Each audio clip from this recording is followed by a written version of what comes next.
ওই একজন 389টা ভোট দিয়ে আমরা হেরে যাব।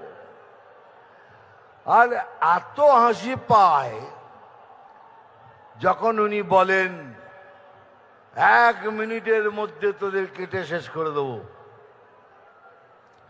বলে আমি আসি বলিয়ে বাঙালি হিন্দুরা বেঁচে আছে, এই তো 1 মিনিটের মধ্যে সবাইকে জড়ো করে তোদের ফেলে দেবো। সেই জন্য খুব হাসি পাচ্ছে আমার। আপনি 1 সেকেন্ড এত সময় নিচ্ছেন, একটু বলুন না পুলিশকে নিরপেক্ষ হয়ে যেতে।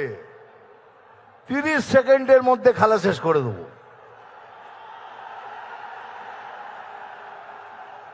30 सेकंड, आधा मिनट में गेम खत्म कर देगा।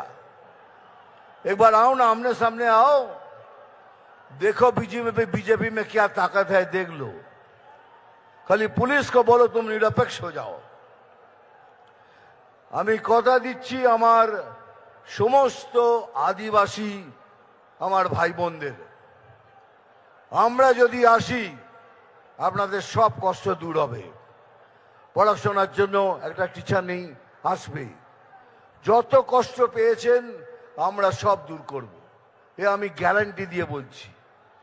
যে আলু চাষি কষ্ট পাচ্ছেন, কথা দিচ্ছি এখানে যেদিন আমরা সরকারে আসব প্রথম কাজ আপনাদের জন্য করব, আলু চাষিদের জন্য করব। আর ভাই সত্যি আমি বাতেলা দিই না, আমি যা বলি স্ট্রেট কাট বলি।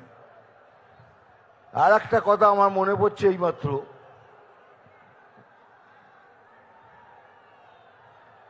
মানে যত ধরনের মিথ্যে কথা উনি বলেন, আমি বলি কি উনি 10 জন পলিটিশিয়ানের মধ্যে ভারতবর্ষের উনি একজন।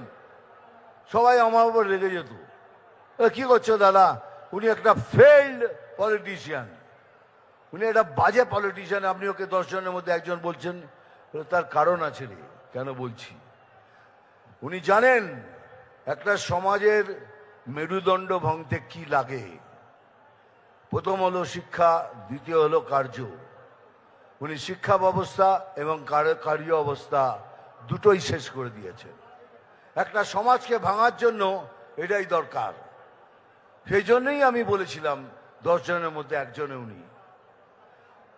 দুনিয়াতে অনেক ধরনের চিফ মিনিস্টার দেখেছি, এই রকম চিফ মিনিস্টার দেখিনি যিনি কথায় কথায় মিথ্যে কথা বলেন।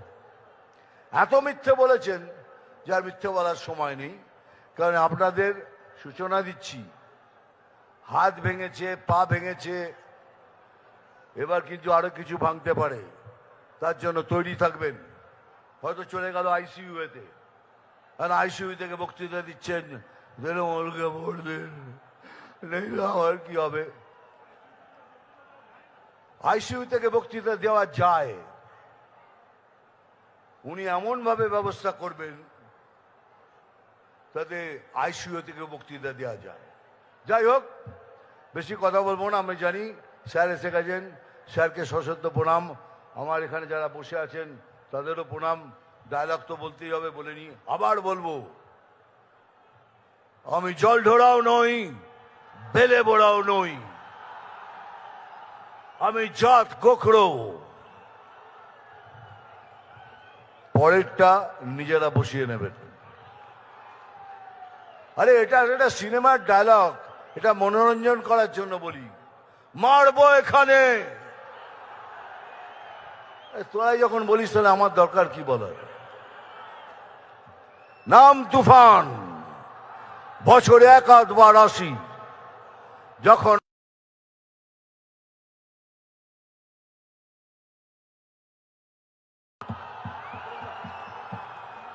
থ্যাংক ইউ ভেরি মাচ, ভালো থাকবেন, নমস্কার, জয় হিন্দ, বন্দে মাতরম। ভগবতীপুর বাজারে অত্যাধুনিক প্রযুক্তির এসির অ্যাম্বুলেন্স, লাশ রাখার কুলিং ফ্রিজের ব্যবস্থা। ভগবতীপুর